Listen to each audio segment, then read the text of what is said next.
Yeah, there are so many changes. There are several changes that are coming with the Mines and Minerals Bill 2022. First of all, we've got the EPL. They are introducing what they call EPL. EPL is exclusive prospecting license that is going to take over from the current prospecting licenses. And on EPL's exclusive prospecting license, for one to acquire an EPL, you have to be somebody who is 18 years and above and a citizen of this country.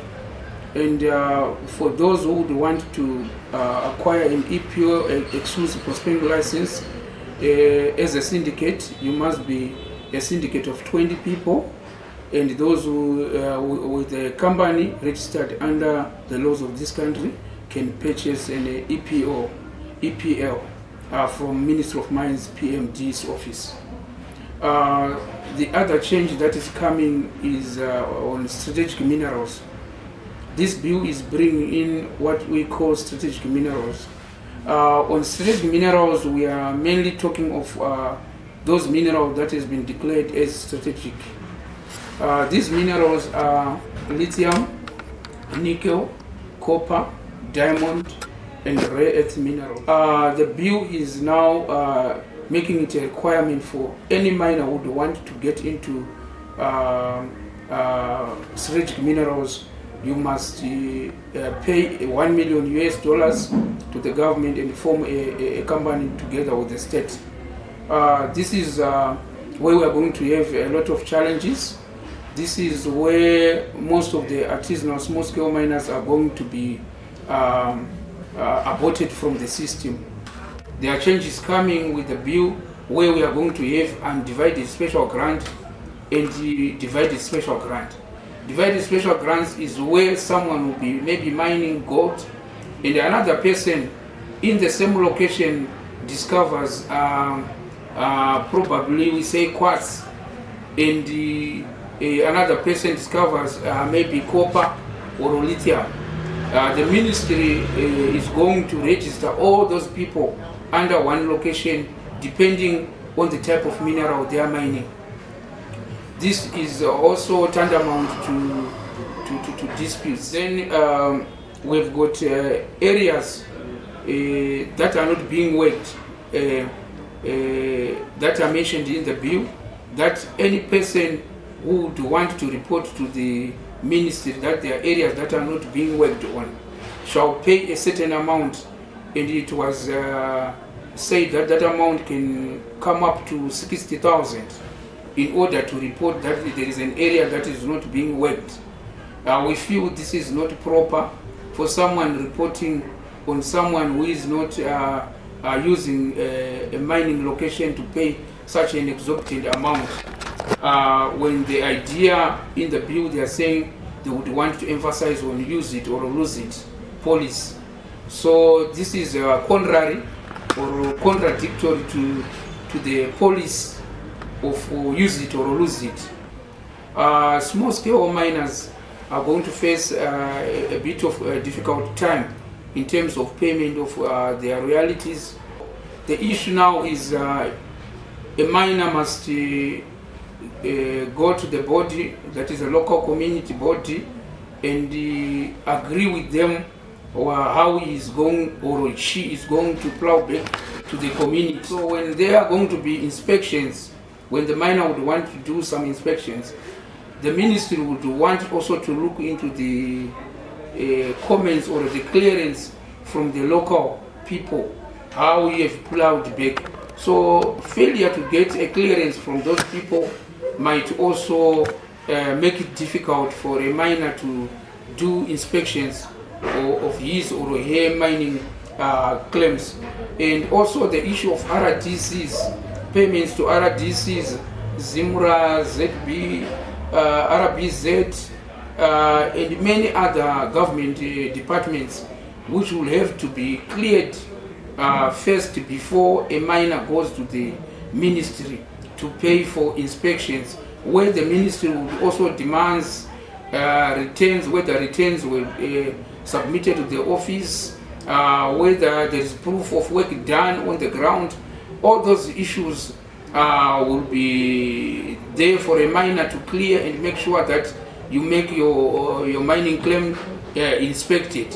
So this is where an issue of automated system should apply, where the Ministry of Mines should allow miners to make all payments to other government departments within Ministry of Mines. The other issue coming with the bill is the staking agents.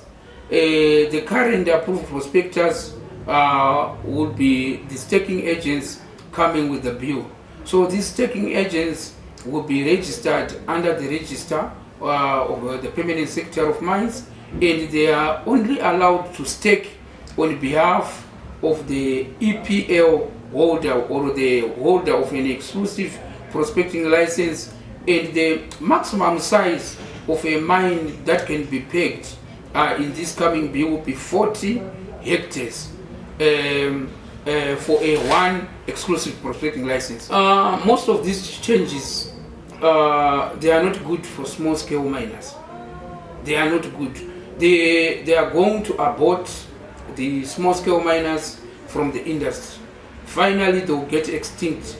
We will not be talking of small scale miners in the near future. Not because they don't want to participate in mining, but because of the type of legislation that is in the bill. A lot need to be looked into. They need to correct in a lot of areas so that this can also boost, this can also increase small scale mining industry. In the bill, especially on strategic minerals, they need to put some paragraphs where they will allow a small player come in and work with the government or work under the control of the government without paying exorbitant fees like $1 million as stated by the bill. So the legislation itself and the fees themselves must also be accommodative, must also be involving small-scale miners or promoting small-scale miners. I would just want to thank the Parliamentary Portfolio Committee on Mines for allowing everyone to participate and share their valid views regards the Mines and Minerals Bill. But I think we have got a problem where this bill is being, everything is being done in a rush.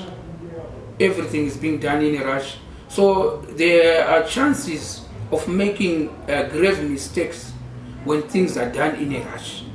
And when you do things in a rush, I think the Parliament's work is to work on oversight, which is actually going to be very difficult under these circumstances when things are being done in a rush. They are rushing this bill to pass because of the main reason being Parliament is going to close very soon. So they would want to do everything to make sure this bill is passed before the closure of Parliament. The main problem we are going to have with such kind of a body, it will emanate from the way people are being chosen to be members of the body, where we feel that there is no transparency and accountability. Whoever is appointing these people into office. So we are asking for a transparent and accountable system so that we eliminate issues of abuse of office, and also to have a body that is lukewarm, compromised because of how they are put into the body, the mining affairs body. So we want all players from all sectors of the economy or in mining industry to constitute the body. Especially we need every person who is a stakeholder in mining industry to also have a representation in the mining affairs board. The bill brings in an issue where a farmer and a miner might have also a dispute on whether the area is open or not open for prospecting and pegging. They shall go before the PMD, and the PMD will look into the issue and resolve the issue to say whether the area should be pegged or not. So all these disputes that will emanate from the farmer miner will be resolved by the PMD according to the requirements of the new bill. Where the new bill is actually inherited the areas not open for prospecting in the current Mines and Minerals Act Chapter 2105. I think they've retained everything. It's almost the same, but we are going to have a bit of a challenge in the same bill where they are saying someone who is able to pay for the damages or compensation can override the areas that are not open for prospecting. Meaning to say, if it is 450 meters from a homestead, someone who can pay damages or compensation can even dig very close to the homestead, can even be in a position even to mine on existing individual mining claims, which is also something that is controversial, that will as well going to cause a lot of disputes, as the bill is still silent on how the damages or the compensation shall be paid. The bill. This is where we are having a proposal from the Ministry of Mines itself that their mining officials must own mining claims.